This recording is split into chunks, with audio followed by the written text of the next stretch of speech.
Привет! Итак, это краткий обзор последних приключений Хань Ли, чтобы подготовить вас к следующим главам. Представьте себе, наш герой отчаянно ищет способ получить следующие уровни редкого искусства, чтобы овладеть законами времени, но при этом ему нужно умудриться скрыть свой просто невероятно быстрый прогресс от секты. Задачка не из легких, верно?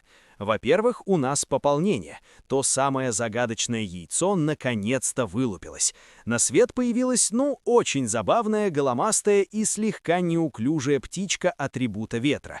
И знаете, он на 100% уверен, что за этой смешной внешностью кроется колоссальный потенциал и, возможно, древняя родословная. Во-вторых, конспирация — наше все. Чтобы заработать очки на покупку манускрипта и не привлекать лишнего внимания, Хань Ли берет скрытое задание. Загадочное послание отправляет его в абсолютно неприметное местечко под названием «Долина белой овсянки». В-третьих, этот риск полностью окупается. В долине белая птичка проводит его в секретную зону. Вход стоил целых 9000 очков заслуг, с ума сойти можно, но оно того стоило. Разрушив мощнейшую иллюзию, Хань Ли находит сломанный каменный монумент со вторым уровнем писания. Там же он прямо на месте осваивает технику Ока Истины. И вот тут случается настоящий джекпот.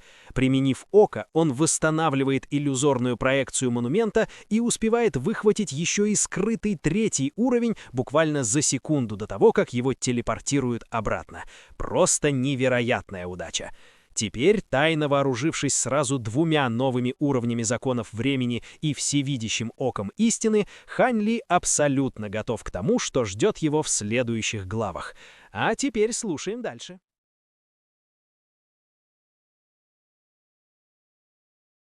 Глава 271. Функция ок истины. На следующее утро Хань Ли вернулся на пик багрового рассвета, никого не предупредив, и быстро прошел через двор, прежде чем войти в свое пещерное жилище. Активировав все ограничения, он прошел в свою секретную комнату, сел, скрестив ноги, на подушку и перевернул руку, чтобы вызвать белую фарфоровую чашку для чая. Это не было сокровище или артефакт. Вместо этого это была обычная чашка, которую часто можно было увидеть в богатых кланах смертных, и это было то, что Хань Ли взял со стола, проходя через зал. Он держал чашку в одной руке и легонько щелкнул пальцем по ее краю. Раздался тихий треск, и от края чашки откололся кусочек фарфора. Хань Ли кивнул себе и поставил разбитую чашку на пол перед собой, а затем сложил печать, и его священная ось мантры тут же появилась за его спиной во вспышке золотого света. Затем ось начала медленно вращаться, а в ее центре появился вертикальный золотой глаз. Хань Ли начал читать заклинание, и священная ось мантры мгновенно ускорила вращение, издавая слабый гудящий звук. Полупрозрачные руны до времени на оси загорались одна за другой, и вскоре все 24 руны до времени были активированы, выпуская круги золотых волн, которые освещали всю секретную комнату. Веки вертикального глаза в центре оси также откинулись, открывая золотой глазное яблоко внутри. Круг рун в центре глазного яблока также начал быстро вращаться, после чего из зрачка вырвался луч слабого золотого света. Хань Ли направил свой взгляд на разбитую чашку, и луч золотого света, исходящий из ок истины, также был направлен на чашку. Золотой свет осветил белую чашку, придав ей полупрозрачный вид. Однако разбитая часть чашки осталась разбитой, не претерпев никаких изменений. Похоже, оно не может восстанавливать обычные предметы. Хань Ли не был сильно удивлен таким результатом, поскольку он изначально не ожидал, что око истины сможет работать с обычными предметами. Немного подумав, он перевернул руку, чтобы достать миниатюрную черную восьмиугольную пагоду. Эта пагода когда-то была духовным сокровищем довольно высокого уровня, обладавшим способностью заключать цель внутри себя, но она была сильно повреждена, и в результате ее эффективность также сильно снизилась. Тем не менее, на ней были выгравированы некоторые довольно особые руны, которые очень интересовали Хань Ли, и именно поэтому он не выбросил это сокровище. Пагода была довольно искусно изготовлена, и, несмотря на то, что она была высотой всего около 30 сантиметров, она была укомплектована колоннами, дверями, окнами и даже табличками, висящими над каждой дверью, на которых были начертаны руны, составляющие глубокие мантры. Пагода должна была иметь 7 уровней, но из-за полученных повреждений верхний уровень и крыша отсутствовали. Хань Ли поставил пагоду на пол перед собой, затем глубоко вздохнул и снова активировал свое око истины, направив его взгляд на пагоду. Пагода была залита золотым сиянием и начала светиться черным светом, испуская слой особых колебаний. Также открылась серия скрытых рун, спрятанных под карнизами пагоды и за ее колоннами. Однако, как и в случае с чашкой, ее недостающая часть так и осталась недостающей. Увидев это, Хань Ли слегка нахмурился и задумался. Спустя несколько мгновений он взмахнул рукой, чтобы убрать пагоду, а затем вызвал поврежденную красную печать, которую положил на землю, прежде чем повторить тот же процесс. Око истины выпустило еще один луч золотого света, который охватил всю печать. Почти сутки спустя Хань Ли все еще сидел, скрестив ноги, на своей подушке и держал в руках камень бессмертного происхождения, чтобы пополнить свою бессмертную духовную силу. На полу перед ним лежало 17 или 18 предметов, и все они были сокровищами, которые были каким-то образом повреждены. Это были все поврежденные сокровища, которые в настоящее время находились в его распоряжении, и они охватывали широкий спектр атрибутов, таких как ветер, молния, вода, огонь и далее. Он по очереди испытал око истины на каждом из этих сокровищ, но ни одно из них не было восстановлено в виде проекции, как это было в случае с каменным монументом. Как странно. Чего же мне не хватает? Пробормотал Хань Ли себе под нос, пополняя запасы своей бессмертной духовной силы. Око истины не действует на обычные предметы, оно также неэффективно на духовных сокровищах, содержащих духовную силу, но оно работает на том каменном монументе в секретной зоне долины Белой Овсянки. Что же такого особенного в этом монументе? Он отказывался верить, что око истины может быть эффективно только на определенных предметах. Вместо этого должен был существовать определенный класс предметов, на которые оно могло бы воздействовать. Может быть, внезапно ему в голову пришла мысль, и он перевернул руку, чтобы достать прямоугольный белый нефритовый ларец, на котором был прикреплен лазурный талисман, сохраняющий духовную ци. Хань Ли легонько провел рукой по нефритовой шкатулке, и талисман мгновенно исчез во вспышке лазурного света. Затем он открыл нефритовый ларец, и по комнате тут же распространился насыщенный лекарственный аромат. Внутри нефритового ларца находилось первоклассное духовное растение со светло-фиолетовыми прожилками на листьях, которое испускало слабое свечение. Это была трава ночного облака длиной около 30 сантиметров, которая являлась основным ингредиентом для изготовления одного из видов земных пилюль. Эта конкретная трава ночного облака была выращена до возраста более 50 тысяч лет с помощью духовной жидкости из флакона, контролирующего небеса. Хань Ли убрал камень бессмертного происхождения, а затем сложил печать, чтобы снова вызвать свою священную ось мантры. Когда все 24 руны до времени были активированы, око истины выпустило луч золотого света, который упал на фиолетовую духовную траву. Из травы ночного облака начал исходить фиолетовый свет, и под пристальным взглядом ок истины она начала быстро уменьшаться, быстро вернувшись к длине всего около 2 сантиметров. Пятнышки света, исходящие от ее прожилок, которые были признаком зрелости, также исчезли, и она вернулась в форму нежного ростка. Я был прав. Око истины работает только на тех вещах, которые содержат силу времени. На лице Хань Ли появилась слабая улыбка, когда его подозрения подтвердились. Немного помолчав, он протянул руку, чтобы коснуться ростка, но его рука прошла сквозь проекцию, и на самом деле он коснулся зрелой духовной травы под ней. Судя по воздействию ок истины на эту духовную траву, похоже, что каменный монумент не был восстановлен. Вместо этого он просто вернулся к своей более ранней версии, когда он еще был целым. Если око истины действительно способно показывать прошлые формы предметов, содержащих силу времени, то оно должно работать и на этих вещах. Подумав об этом, он снова перевернул руку, и во вспышке света из воздуха появился прямоугольный зеленый нефритовый ларец. Взмахом рукава Хань Ли открыл нефритовый ларец, и из него вылетел серый каменистый шар. Это был не что иное, как одинокое глазное яблоко первобытного зверя Фэй. Хань Ли направил взгляд ок истины на глазное яблоко, и когда он оказался залит золотым светом, глазное яблоко начал постепенно преображаться. С его поверхности начали исходить лучи золотого света, образуя серию золотых нитей, которые тянулись наружу, а затем переплетались друг с другом, образуя золотой скелет, а затем гигантское тело. Вскоре была создана проекция первобытного зверя Фэй, которая лежала плашмя в воздухе внутри секретной комнаты. Из-за того, что первобытный зверь Фэй был очень большим, половина его тела уже исчезла в одной из стен секретной комнаты, поэтому Хань Ли не смог увидеть его во всей красе. Хань Ли поднялся на ноги и подошел к голове проекции первобытного зверя Фэй, и только после тщательного осмотра он убрал око истины. Огромная проекция в секретной комнате тут же исчезла, оставив в воздухе только один глаз. Хань Ли выдохнул и убрал глазное яблоко, а затем перевернул руку, чтобы достать еще один предмет. На этот раз это был полупрозрачный кристалл размером с каплю воды. Этот кристалл был ничем иным, как кристаллом, содержащим силу времени, проявленную флаконом контролирующего небеса.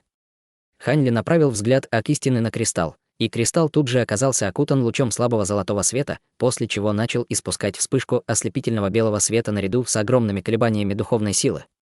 Хань Ли был довольно испуган таким поворотом событий и поспешно попытался убрать кристалл, но было уже слишком поздно. Раздался слабый треск, и кристалл рассыпался в золотом свете. Прежде чем Хань Ли успел отреагировать, золотая нить закона внутри кристалла вылетела, как стальная игла, прошла сквозь Хань Ли и вонзилась в око истины внутри его священной оси мантры. Хань Ли почувствовал, будто по священной оси мантры был нанесен сильный удар, и в результате его непроизвольно отбросило назад. Сразу же после этого он почувствовал, как ось за его спиной начала дрожать, испуская вспышки невидимых колебаний. Он поспешно прервал секретную технику, чтобы закрыть око истины, но даже после этого священная ось мантры продолжала дрожать. Увидев это, на лице Хань Ли появился нерешительный взгляд. Он не знал, как вмешаться, и не решился вернуть ось обратно в свое тело в ее нынешнем состоянии, поэтому он мог только заставить себя успокоиться и внимательно наблюдать за осью. К счастью, дрожь, пробегающая по священной оси мантры, утихла всего через 15 минут. Внезапно на лице Хань Ли появился недоверчивый взгляд. Он обнаружил, что на священной оси мантры появилась новая руна Да времени.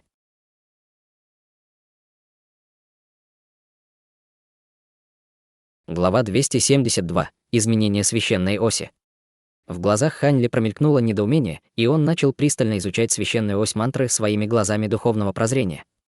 Он тщательно пересчитал руны Да времени на оси и обнаружил, что их действительно стало 25. Неужели око истины также способно поглощать силу времени? Хань Ли не знал, временная ли это дополнительная руна Да времени или постоянная, но если второе, то это было бы невероятным поворотом событий. С этой мыслью Хань Ли тут же захотелось попробовать еще, но, к сожалению, у него был только один кристалл под рукой, поэтому ему придется подождать месяц, прежде чем он сможет попробовать то же самое снова. Что касается его аватара земного божества, то ему придется пока обойтись без кристаллов. Хань Ли слегка вздохнул, чтобы подавить волнение в своем сердце, а затем убрал священную ось мантры обратно в свое тело. После этого он залез рукой за воротник своего одеяния, чтобы вытащить флакон контролирующего небеса, висящий у него на шее. Это была вещь, которая была с ним с самого начала его пути культивации. Она содержала самую огромную силу времени из всего, что у него было, и это было то сокровище, которое он больше всего хотел понять. Он поднес флакон ближе к своим глазам, и на его лице появилось сосредоточенное выражение, когда он рассматривал узоры в форме листьев на его поверхности. Флакон контролирующего небеса был его самым важным сокровищем и одним из его самых хорошо хранимых секретов. То, что произошло с кристаллом только что, не привело к каким-либо пагубным последствиям, но он все еще беспокоился, что с флаконом контролирующего небеса может случиться что-то плохое. После тщательного обдумывания он решил кое-что попробовать. Он всегда очень хотел узнать происхождение флакона контролирующего небеса, и на данный момент он был уверен, что сокровище калибра флакона контролирующего небеса не будет так легко повреждено. Приняв решение, он поставил флакон на пол перед собой, затем активировал свое око истины и направил его взгляд на флакон. Око проецировало луч золотого света на флакон, который тут же слегка вздрогнул, прежде чем подняться в воздух. Все тело Хань Ли было напряжено, и на его лице появилось тревожное выражение, когда он рассматривал флакон своим оком истины. Прямо в этот момент внутри флакона появилась белая точка света размером с рисовое зерно, освещая его изнутри, чтобы придать ему полупрозрачный вид. В результате все узоры в форме листьев на его поверхности стали чрезвычайно яркими и реалистичными. Как раз когда Хань Ли подумал, что сейчас появится проекция, свет внутри флакона внезапно стал темно-зеленым, и он поглотил луч золотого света, падающего в него, как вихрь. Хань Ли был весьма удивлен этим, и его первой реакцией было закрыть око истины, но затем он обнаружил, что флакон не демонстрирует никаких дальнейших изменений, кроме того, что только что произошло. Подождав еще немного, ничего интересного так и не произошло, и Хань Ли внутренне вздохнул с облегчением. После небольшой паузы он решил активировать и свою недавно обретенную 25-ю руну Да времени. Когда все 25 рун Да времени засияли в унисон, око истины проецировало еще один луч золотого света на флакон контролирующего небеса, и на этот раз произошло нечто неожиданное. Вспышка света появилась над поверхностью флакона, и он поглотил луч золотого света, прежде чем выпустить луч зеленого света в сторону ок истины. Хань Ли был ошеломлен, обнаружив, что, хотя луч зеленого света двигался не очень быстро, по какой-то причине он казался ему совершенно неотразимым. Луч зеленого света беззвучно упал на око истины, окрашивая его в ярко-зеленый цвет. В то же время вся священная ось мантры начала сильно дрожать, а исходящий от нее золотой свет начал деформироваться и расплываться нестабильным образом. Как будто вся ось вот-вот рухнет. Увидев это, Хань Ли поспешно попытался стабилизировать ось, но быстро обнаружил, что в оси из ниоткуда возникла сила всасывания, которая быстро поглощала его бессмертную духовную силу. Это был довольно тревожный поворот событий, но Хань Ли не осмелился остановиться, так как чувствовал, что священная ось мантры постепенно стабилизируется притоком его бессмертной духовной силы. Прошло около 15 минут, в течение которых более 2/3 бессмертной духовной силы Хань Ли было истощено, и дрожь в оси, наконец, прекратилась, а зеленый свет на ее поверхности также исчез. Казалось, око истины было насильно закрыто. Хань Ли внутренне вздохнул с облегчением, и, убедившись, что ось и око истины не пострадали, он убрал ось в свое тело с оттенком затянувшегося страха в глазах. Затем он тщательно осмотрел флакон контролирующего небеса и с большим облегчением обнаружил, что он также невредим. «Похоже, я все это время недооценивал тебя. Ты в полном порядке, в то время как большая часть моей бессмертной духовной силы истощена. Мне следует продолжить эти эксперименты, как только я еще больше усовершенствую око истины», пробормотал Хань Ли себе под нос с кривой улыбкой. После этого он убрал флакон контролирующего небеса, затем сел, скрестив ноги, и закрыл глаза. В то же время в его сознании возник образ каменного монумента в секретной зоне, особенно секция с 3-м уровнем писания оси мантры, начертанной на нем.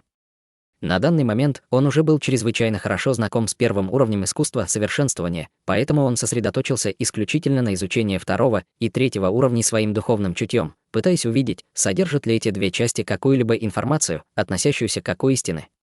Он просидел 7 дней и 7 ночей, внимательно читая обе последние части искусства совершенствования в течение этого времени. Однако, в конце концов, он ничего не смог найти. Помимо записей о секретной технике ок истины, в остальной части искусства совершенствования не было никакого дополнительного содержания, касающегося ок истины. Хань Ли медленно открыл глаза и лениво потянулся, вставая на ноги. Хотя он не нашел то, что искал, он нисколько не был разочарован. Вместо этого в его глазах был проблеск ликования. Это было связано с тем, что в процессе чтения он несколько раз вызывал священную ось мантры для справки и обнаружил, что 25-я руна до времени все еще оставалась, не демонстрируя никаких признаков исчезновения. Похоже, она была такой же постоянной, как и 24 другие руны до времени. Более того, он чувствовал, что течение времени в области, охваченной золотыми волнами, немного замедлилось. Это не было значительным изменением, но, тем не менее, заметным. Это означало, что руна до времени, возникшая после того, как око истины поглотило кристалл, проявленный флаконом контролирующего небеса, скорее всего, была постоянной, но для подтверждения этого потребуется дальнейшее наблюдение. В любом случае, Хань Ли был очень взволнован этим открытием. Кроме того, он сделал еще одно обнадеживающее открытие, исследуя 3-й уровень искусства совершенствования. К мантре 3-го уровня искусства совершенствования прилагалась способность, называемая реверсивная священная ось, и это была способность, которая имела совершенно противоположный эффект по сравнению со священной осью мантры, ускоряя течение времени, а не замедляя его. Однако эта способность распространялась только на ее пользователя. Согласно описанию способности, требовалось держать священную ось мантры в своем теле и перевернуть ее, тем самым ускоряя для себя течение времени и повышая свою скорость. Существовала также предпосылка для совершенствования этой способности, которая заключалась в том, что на священной оси мантры должно было проявиться не менее 18 рун до времени, и это не имело никакого отношения к тому, до какого уровня священной оси мантры человек продвинулся.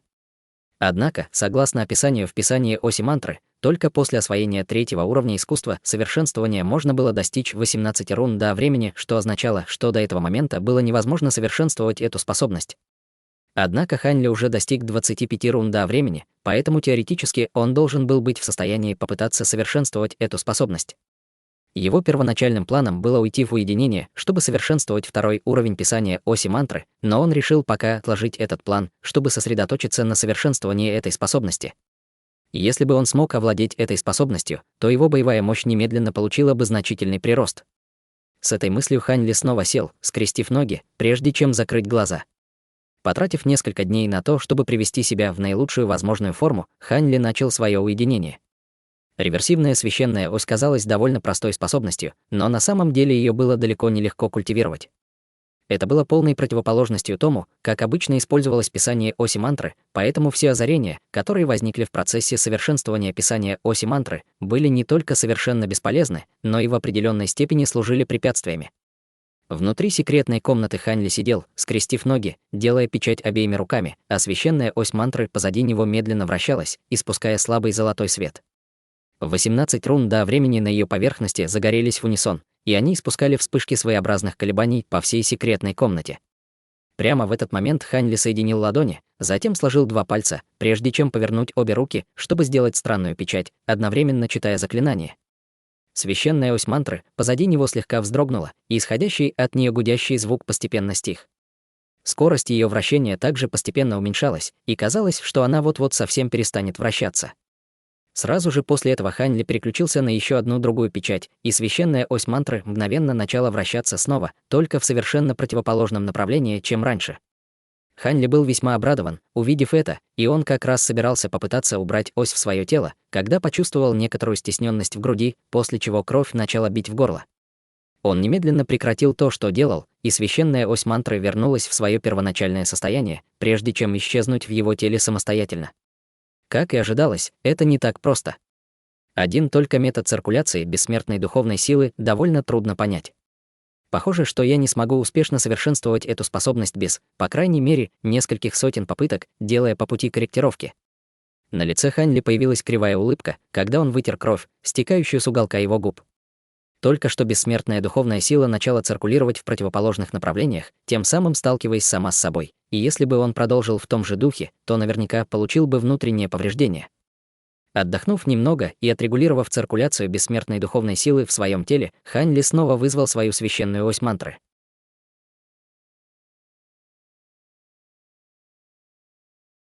Глава 273. Шок.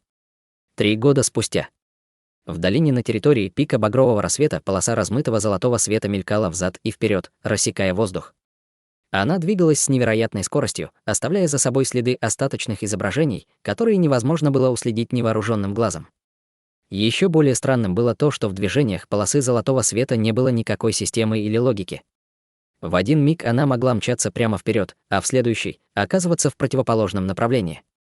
Внезапно полоса золотого света резко остановилась, и из нее возник Хань Ли. В этот момент его лицо слегка покраснело, а в глазах заиграл неудержимый блеск радости. Все его тело было окутано слоем слабого золотого света, испускавшего вспышки странных колебаний, и он пробормотал себе под нос: «Если я активирую все 25 рун до времени сразу, моя скорость действительно увеличивается». Похоже, что по мере того, как я буду получать все больше и больше рун до времени, эта способность будет только усиливаться. Тем не менее, она также чрезвычайно сильно истощает мою бессмертную духовную силу, слой золотого света вокруг него затем начал постепенно исчезать, но вместо того, чтобы раствориться, он просто впитался в его тело. Как оказалось, этот слой золотого света исходил из священной оси мантры в его теле. В течение первого года, или около того, когда он культивировал эту способность, он даже не мог правильно циркулировать свою бессмертную духовную силу, и это оказалось очень трудным препятствием для преодоления. В прошлом бывали случаи, когда с того места, где он стоял, гора была не больше рисового зерна, но после активации искусства совершенствования он достигал горы в мгновение ока и врезался в нее головой, не в силах контролировать свои движения. За это время он непреднамеренно пробил несколько сотен гор, сильно разрушив окружающий ландшафт в радиусе нескольких километров, а также получив при этом несколько незначительных травм. К счастью, эта область была частью его территории, так что никаких проблем не возникло. Луч надежды в этом темном царстве заключался в том, что, по сути, эта способность не была полной противоположностью изначальному искусству совершенствования. Напротив, у них было некоторое сходство, поэтому, потерпев неудачу более 100 раз, Хань Ли постепенно смог освоить процесс обращения оси, прежде чем втянуть ее в свое тело. На данный момент он настолько преуспел в этом процессе, что ему даже не нужно было призывать священную ось мантры. Вместо этого он мог обратить ее, пока она еще находилась в его теле, что значительно увеличивало скорость, с которой он мог высвободить способность, а также делало ее гораздо более скрытной. Кроме того, его очень радовало то, что 25-я руна до времени все это время оставалась, не проявляя никаких признаков исчезновения. Я потратил очень много времени на освоение этого искусства совершенствования. Пришло время перейти к чему-то другому. С этой мыслью Хань Ли спустился к своей пещерной обители внизу. Вскоре он снова появился в своей секретной комнате и сел, скрестив ноги, затем призвал свою священную ось мантры и открыл ее око истины. На его ладони лежал небольшой полупрозрачный кристалл, который купался в золотом свете, испускаемом оком истины. Чтобы сосредоточиться на освоении реверсивной священной оси, вся духовная жидкость, производимая флаконом контролирующего небеса в течение последних 3 лет, была использована для полива духовных растений марионеткой Ханли, поэтому он только недавно нашел время, чтобы проявить еще один кристалл. Раздался слабый треск, и изнутри вылетела золотая нить, прежде чем влететь в око истины. Все тело Ханли сильно задрожало, как будто по нему был нанесен сильный удар, но на этот раз, вместо того, чтобы закрыть око истины, он позволил золотой нити слиться с ним. Спустя несколько мгновений 26-я руна «Да времени» появилась на его священной оси мантры среди вспышки белого света. Увидев это, на лице Ханли появилась улыбка облегчения, и он наконец-то убедился в том, что око истины действительно может добавлять руны «Да времени» к его священной оси мантры, поглощая эти кристаллы. Это означало, что до тех пор, пока он будет проявлять кристалл каждый месяц, он сможет получать новую руну «Да времени» каждый месяц. Для обычного бессмертного писания оси мантры было чрезвычайно трудно культивировать, и часто требовалось открыть 2 бессмертные акупунктурные точки, чтобы получить одну руну «Да времени». Но с помощью этого метода ему требовался всего 1 месяц, чтобы получить каждую новую руну «Да времени», и, похоже, не было никакого верхнего предела — 24 руны «Да». Времени было достаточно, чтобы замедлить время до менее чем 1/10 от его первоначальной скорости, и с каждой группой из 6 полученных рун «Да времени» этот эффект замедления заметно усиливался. Так что же произойдет, когда он получит 30 рун «Да времени», 36 или даже 60 или 108, до тех пор, пока он продолжит культивировать 2-й уровень писания оси мантры, проявляя кристаллы каждый месяц, пройдет совсем немного времени, прежде чем он достигнет этого. Хань Ли подавил волнение в своем сердце, сменил печать и закрыл око истины. После этого он тоже закрыл глаза и начал читать заклинание, приступая к совершенствованию 2-го уровня писания оси мантры. 10 лет пролетели в мгновение ока. За это время Хань Ли культивировал 2-й уровень писания оси мантры, одновременно проявляя кристаллы для поглощения оком истины, и на данный момент количество рун «Да времени» на священной оси мантры уже увеличилось до 108. По какой-то причине количество рун «Да времени» отказывалось увеличиваться с этого момента, и, похоже, был достигнут какой-то предел. Однако Хань Ли не был слишком разочарован этим. В конце концов, согласно писанию оси мантры, даже освоение 3-го уровня искусства совершенствования должно было дать только 18 рун «Да времени», и до сих пор никому в «Да пылающего дракона» не удавалось этого добиться. По сравнению с предыдущим, эффективный радиус действия священной оси мантры не изменился, но она была способна замедлять течение времени в пределах своего эффективного радиуса до поразительной степени, менее чем 1/1000 от его нормальной скорости. Он экспериментировал, приказывая своей марионетке атаковать его, и как только ее атака входила в эффективный радиус действия священной оси мантры, она замедлилась до такой степени, что казалось, будто она полностью остановилась. Кроме того, эффект усиления скорости его реверсивной священной оси также достиг экстраординарного уровня, позволяя ему летать по воздуху, как падающая звезда, совершенно незаметным образом. Однако активация любой из вышеупомянутых способностей в полной мере невероятно сильно истощала его бессмертную духовную силу, и его нынешних запасов бессмертной духовной силы было недостаточно, чтобы поддерживать такой поразительный уровень расхода в течение длительного времени, поэтому он собирался использовать эти способности только против чрезвычайно грозных противников. В этот момент вся его секретная комната была заполнена ослепительным золотым сиянием. Хань Ли сделал ручную печать, и за его спиной появилась священная ось мантры, на поверхности которой все 108 рун «Да времени» излучали золотой свет, купая все его тело в золотом сиянии, которое делало его похожим на статую Будды. По мере того, как руны «Да времени» загорались одна за другой, священная ось мантры также начинала медленно вращаться, и все 108 рун «Да времени» загорелись в течение всего нескольких секунд. Лицо Хань Ли слегка побледнело, и он чувствовал, как его бессмертная духовная сила быстро расходуется, но он был уже готов к этому и перевернул обе руки, чтобы достать пару камней бессмертного происхождения для пополнения своей энергии. Затем он начал читать заклинание, и ось превратилась в сплошное размытое пятно, в то время как с ее поверхности начала появляться серия золотых нитей, прежде чем сойтись к отверстию в ее центре. Затем эти золотые нити переплелись, образуя золотой шар размером с кулак, который непрерывно мигал золотым светом. Сразу же после этого золотой свет, исходящий от шара из золотых нитей, значительно усилился, и он превратился в око истины. Из ока истины вырвался луч слабого золотого света, и Хань Ли закрыл глаза, чтобы осмотреть свое окружение через око истины. Все ограничения, которые он установил на окружающих стенах, мгновенно оказались в прозрачном состоянии, и по ним струилось бесчисленное множество рун духовной силы. Хань Ли мог видеть все мельчайшие изменения, происходящие в ограничениях, так же ясно, как свою ладонь.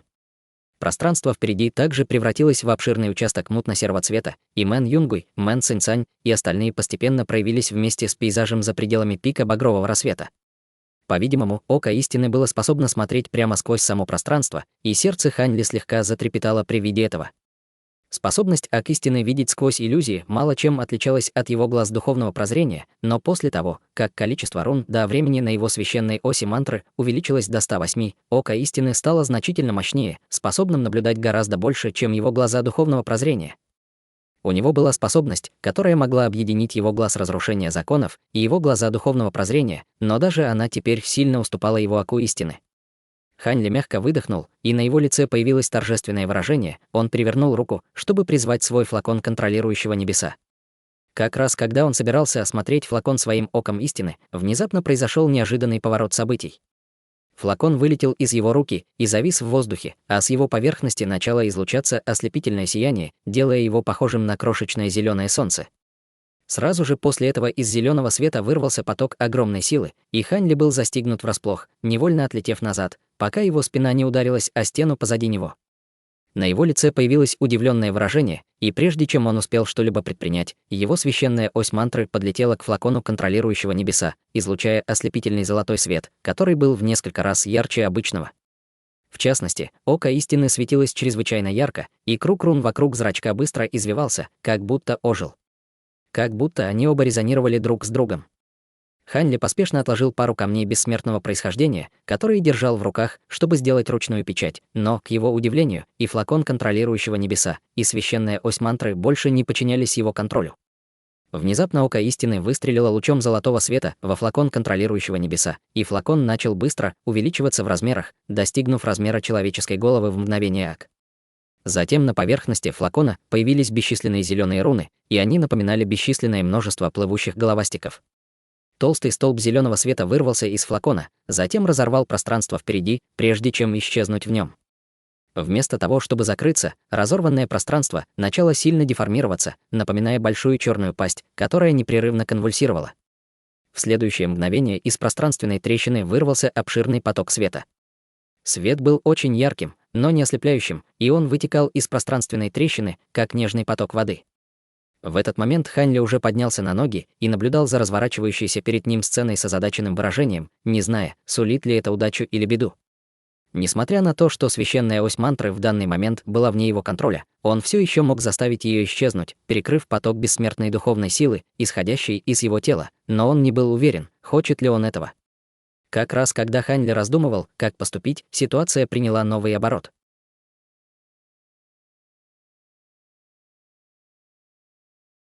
Глава 274. Лекция ушастого монаха. Внезапно пространственная трещина начала сильно дрожать, а затем расширилась влево и вправо, образуя отверстие, которое постоянно увеличивалось. По мере того, как отверстие продолжало расширяться, из него, подобно бурным морским волнам, вырывалось все больше и больше света, и перед Хань Ли сформировалась полупрозрачная стена света размером около 15 метров. Священная ось мантры засияла еще ярче и начала быстро вращаться, а руны до времени на ее поверхности также сильно дрожали, заставляя близлежащее пространство искривляться и деформироваться. При виде разворачивающегося феномена на лице Хань Ли появилось нерешительное выражение, но в итоге он решил пока подождать и понаблюдать. На стене света было бесчисленное множество пятен света, которые непрерывно струились, а изображения на ее поверхности быстро менялись. Поначалу все мелькало чрезвычайно быстро, и невозможно было точно разглядеть, что именно изображено на стене света, но вскоре изображение начало стабилизироваться, образуя несколько конкретных очертаний. По этим очертаниям Хань Ли понял, что, похоже, он смотрит на группу людей. Как раз в этот момент раздался глухой шипящий звук, и одна из рун до времени на священной оси мантры быстро потускнела, прежде чем стать тускло-серой. Увидев это, Хань Ли слегка опешил. Несмотря на то, что ось в данный момент была вне его контроля, его духовная связь с ней все еще оставалась нетронутой, и только что он почувствовал, что его связь с этой серой руной до времени была разорвана. Было такое ощущение, будто какая-то таинственная сила высосала что-то из его тела, оставив в нем чувство пустоты, и такое происходило впервые. Однако вместо того, чтобы немедленно убрать священную ось мантры, он заставил себя сохранять спокойствие и продолжать наблюдать, поскольку у него было ощущение, что в этой стене света есть что-то особенное. С потускнением этой руны до времени сцена, изображенная на стене света, постепенно стала немного яснее, и, похоже, она изображала горную вершину с большим объектом в центре, окруженным несколькими размытыми фигурами разного роста. Кроме того, в небе над ними также мелькали какие-то разноцветные предметы. Как раз когда Хань Ли собирался активировать свои глаза духовного прозрения, чтобы присмотреться, снова раздался глухой шипящий звук, и еще одна из рун до времени на священной оси мантры стала серой. Увидев это, выражение лица Хань Ли слегка омрачилось, но в его глазах также появилось задумчивое выражение. Сразу же после этого еще одна руна до времени потемнела. По-видимому, руны до времени на священной оси мантры постепенно тускнели через определенные промежутки времени, и в его глазах появилось просветленное выражение, когда он поспешно перевел взгляд обратно на стену света. И действительно, с потускнением этих двух рун до времени изображение на стене света снова стало четче. Примерно через 5 или 6 рун до времени, ставших серыми, Хань Ли обнаружил, что может разглядеть горную вершину с лесом пышных деревьев вокруг странной скалы. Горная вершина была окутана бескрайним морем облаков, а в центре сцены находилась круглая каменная платформа радиусом около 3 километров и высотой примерно 300 метров. Платформа имела лазурный цвет и была соединена с горой под ней, по-видимому, являясь естественным образованием. На поверхности каменной платформы было несколько трещин, она была покрыта мхом и лианами, что свидетельствовало о ее почтенном возрасте. В этот момент вокруг каменной платформы находилось 5 или 6 фигур, и все они были чрезвычайно странной внешности. Один из них был очень высоким, но худым, как бамбуковая палка, и был одет в чрезвычайно свободный желтый халат, который не спадал вокруг него. Кроме того, его волосы напоминали копну увядшей желтой пшеницы, а лицо его также было чрезвычайно желтым и неровным, усеянным оспинами, как кора старого дерева, как и кожа на его руках, и он походил на существо из древесного племени, царства духов. Рядом с ним находилась очень маленькая фигура ростом не более 1,5 метров, которая также была очень худой. По сравнению с необычайно высоким мужчиной рядом с ним он походил на маленького ребенка, но его голова была размером с бочку с водой, что делало его чрезвычайно неуравновешенным, как будто он мог упасть лицом вниз в любой момент. У третьего человека были удивительно длинные руки и ноги, а также огромные кисти и ступни. Кожа его обнаженного торса была огненно-красного цвета, как будто его поджарили, и на его коже были нанесены круги чрезвычайно странных узоров. На макушке у него также был пучок огненно-рыжих волос, из которых время от времени вырывались крошечные язычки пламени. Четвертым человеком был ребенок, которому на вид было около 5 или 6 лет. У него было круглое тело и круглая голова, он напоминал маленький мячик, поставленный на больший мячик. Он был одет в дудоу, как и следовало ожидать от обычного ребенка, но его руки были вдвое длиннее, чем у среднего человека, свисали до колен, и у каждой из них был дополнительный сустав, что придавало им чрезвычайно странный вид. Последний человек был огромного роста, в несколько раз больше всех остальных, и был одет в какое-то одеяние из шкуры демонического зверя. Его кожа была темно-зеленого цвета, и он стоял на вершине горы, как металлическая башня. Ни одно из этих странных существ, казалось, не было человеком, но их черты лица почему-то напоминали человеческие. 5 из них образовали круг, расстояние между каждым из них составляло несколько километров, и они либо стояли, либо сидели, либо стояли на коленях на земле, а их глаза были сосредоточены на дородном монахе в красном халате, сидящем, скрестив ноги, в центре платформы. Складки жира на лице монаха сжимали его глаза до пары крошечных щелочек, а его мочки ушей были настолько длинными, что свисали до самых плеч. Ниже головы у него было чрезвычайно тучное тело, до такой степени, что его и без того очень большая красная ряса кашия даже не могла покрыть все его тело. В результате его огромный живот был выставлен на показ и свисал до самой земли, делая его похожим на гору плоти. На первый взгляд, в голове Хань Ли возникла странная мысль.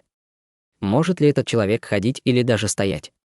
Однако эта мысль промелькнула в его голове лишь на мгновение, прежде чем он заметил несколько интересных деталей, касающихся тучного монаха. Во-первых, кашия, которую он носил, была необычным одеянием. К ней было прикреплено множество драгоценных камней разных цветов, и все они ярко светились. Кроме того, он держал в руках нить нефритовых чёток, и все бусины были сверкающими и полупрозрачными на вид, испуская слабое лазурное сияние, которое дезориентировало чувство, в то время как внутри бусин можно было увидеть танцующие руны. Что касается самого монаха, то, хотя он и был необычайно толстым, все его тело испускало слабое сияние, и он словно был центром всего мира. Губы монаха двигались, и, похоже, он говорил.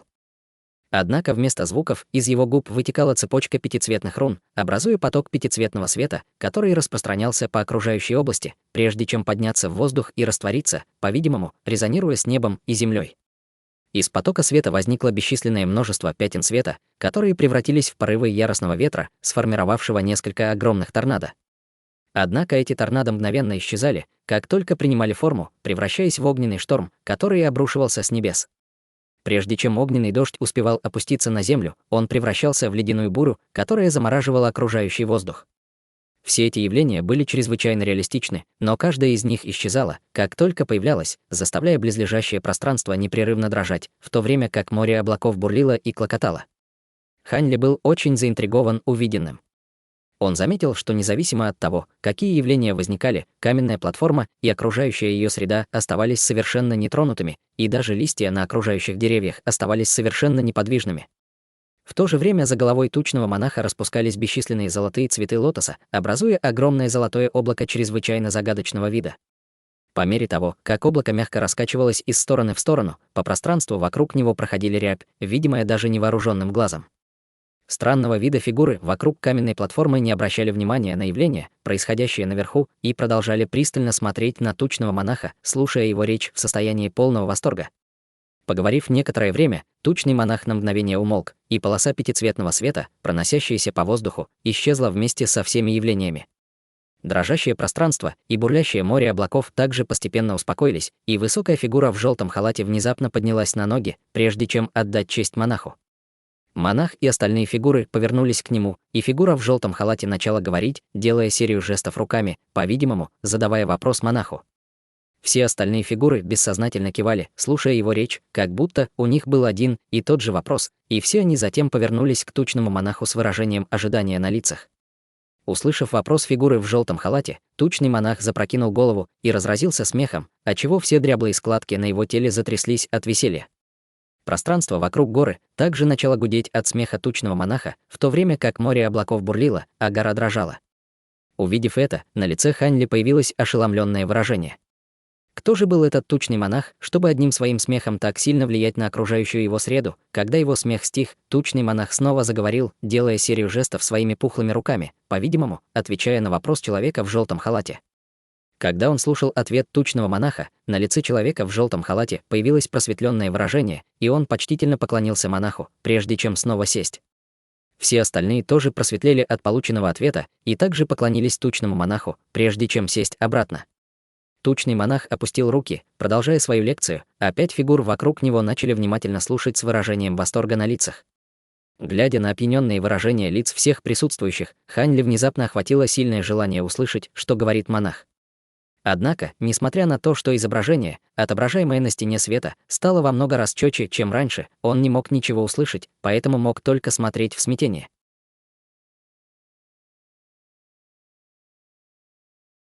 Глава 275. Цена подслушивания.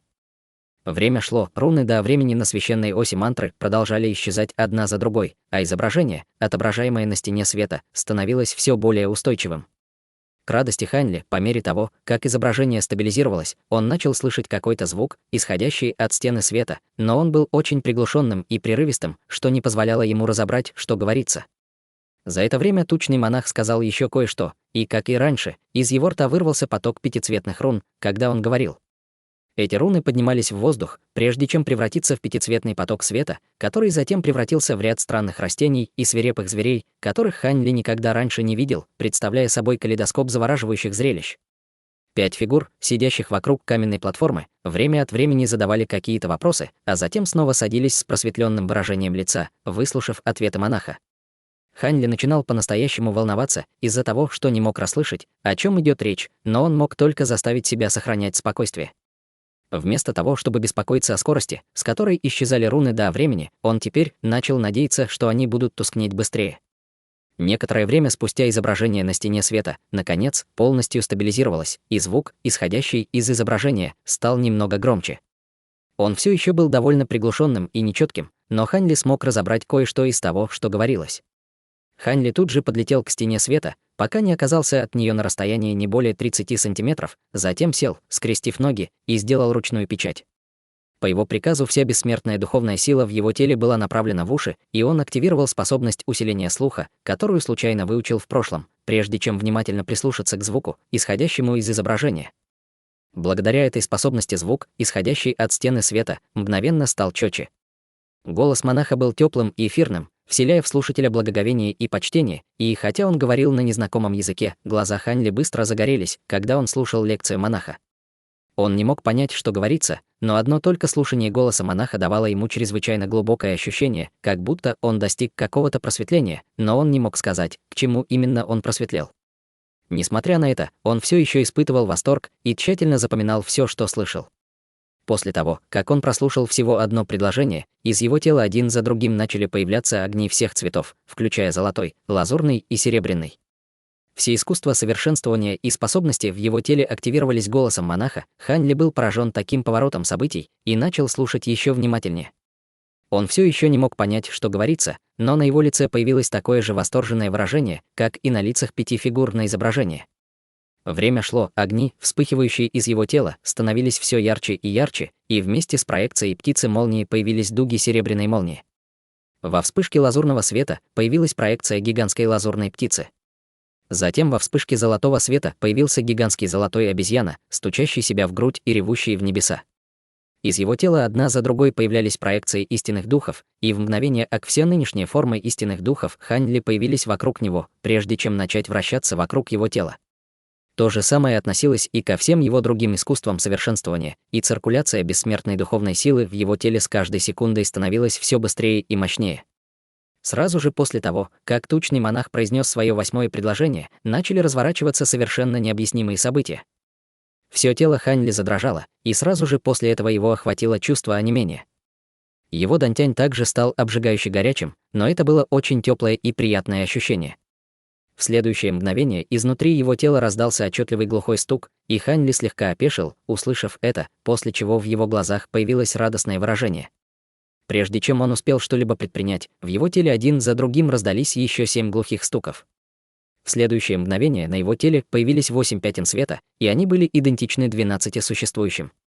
Он только что открыл 8 бессмертных акупунктурных точек за один раз. Сразу же после этого он почувствовал, как окружающая его изначальная ци мира неистово устремилась к нему, образуя огромный вихрь духовной ци, а бессмертная духовная сила в его дантяне быстро возросла. Хань Ли был в восторге, ощущая эти изменения в своем теле, и он бросил взгляд на священную ось мантры в воздухе, чтобы обнаружить, что более половины из 108 рун до времени уже погасли. У него еще оставалось немного времени, и он был полон решимости использовать его по максимуму. Поэтому он продолжил внимательно слушать 9-е предложение тучного монаха. 8 предложений, которые он услышал до этого момента, позволили ему открыть 8 бессмертных акупунктурных точек, и он чувствовал себя так, словно находится во сне. Он не мог не задаться вопросом, что произойдет, когда он услышит 9-е и 10-е предложение, и его сердце переполняло волнение. Однако, похоже, его удача, наконец, закончилась. Тучный монах был на середине своего 9-го предложения, и Хань Ли чувствовал, что его 9-я бессмертная акупунктурная точка начинает поддаваться, но внезапно тучный монах прекратил говорить и повернулся в сторону Хань Ли с удивленным выражением лица. Остальные 5 фигур также повернулись в том же направлении, и высокая фигура в желтом халате мгновенно поднялась на ноги, прежде чем что-то крикнуть разъяренным голосом. Он говорил на том же языке, что и тучный монах, но его слова нисколько не показались Хань Ли глубокомысленными. Остальные 4 фигуры обменялись взглядами с разными выражениями лиц и промолчали, но было ясно, что они не очень довольны. Меня обнаружили, сердце Хань Ли мгновенно сжалось от тревоги, но прежде чем он успел что-либо предпринять, тучный монах внезапно что-то сказал, и стена света взорвалась бесчисленными пятнами света, которые быстро исчезли. Пространственная трещина также мгновенно закрылась, в то время как священная ось мантры беспорядочно вспыхнула золотым светом, и все оставшиеся зажженными руны до времени мгновенно погасли среди ряда слабых тресков.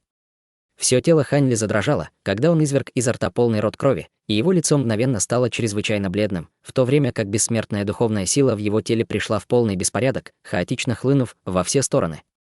На его лице появилось встревоженное выражение, когда он поспешно призвал белый флакон с пилюлями, в котором находилась партия белых пилюль, и у него не было времени пересчитать их, прежде чем опрокинуть их все себе в рот и проглотить. После этого он тут же закрыл глаза, чтобы переварить пилюли. В его теле непрерывно раздавалась серия глухих ударов, а над его телом вспыхивали огни разных цветов, сталкиваясь и конфликтуя друг с другом. В один миг лазурный свет подавлял все остальные огни, но в следующий миг золотой свет подавлял лазурный, а затем вперед вырывалась серебряная молния. Лицо Хань Ли также быстро менялось с пурпурного на синее, представляя собой душераздирающее зрелище. Однако со временем огни, струящиеся по его телу, постепенно угасли, и его цвет лица также медленно вернулся к норме. Только спустя почти сутки он медленно открыл глаза, и его лицо все еще было довольно бледным, но его аура уже стабилизировалась.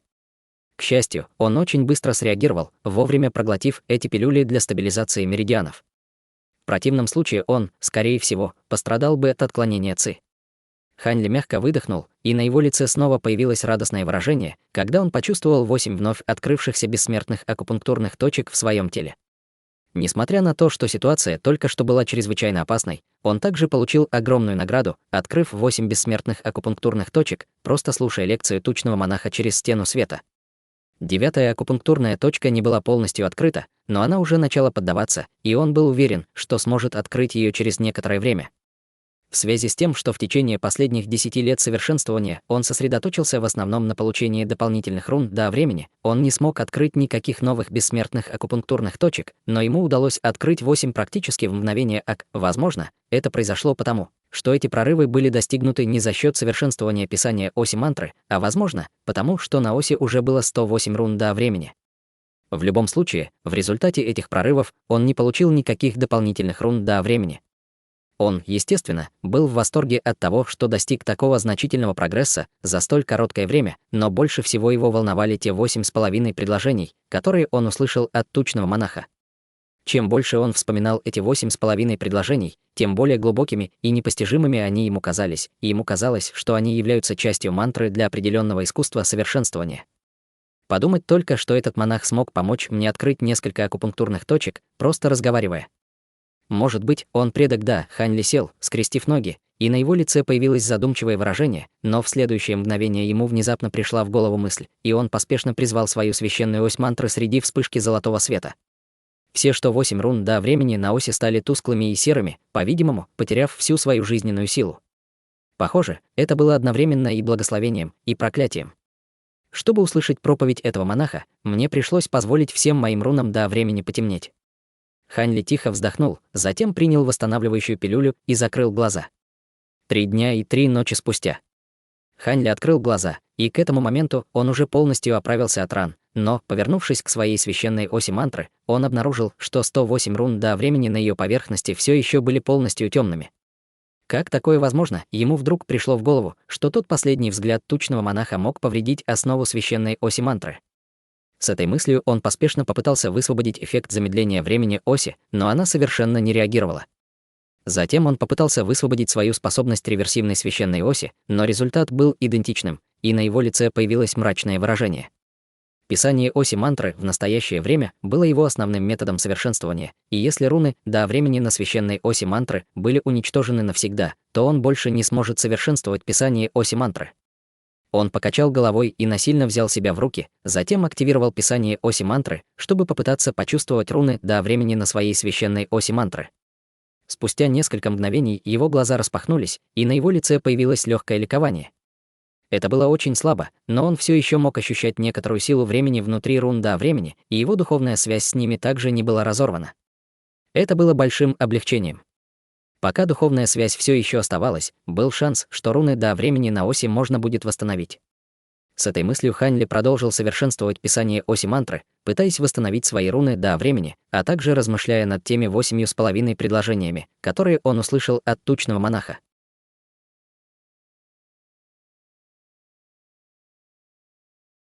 Друзья, эти главы — взлом системы с жутким откатом.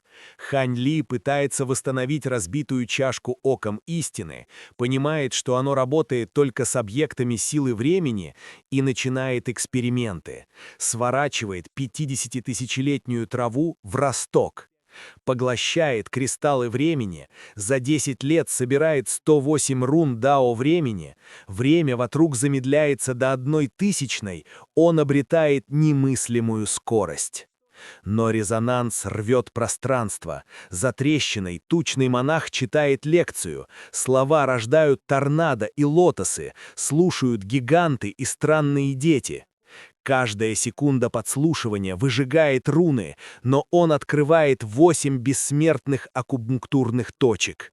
Монах замечает его на 9-м предложении. Связь рвется, откат чуть не убивает, спасает только горсть пилюль. Теперь 108 рун выгорели, тело усилено, но впереди восстановление и риск, что предок Дао найдет шпиона. Что дальше? Думаете, монах спустится сам или Хань Ли успеет восстановиться? Пишите, готовлю продолжение.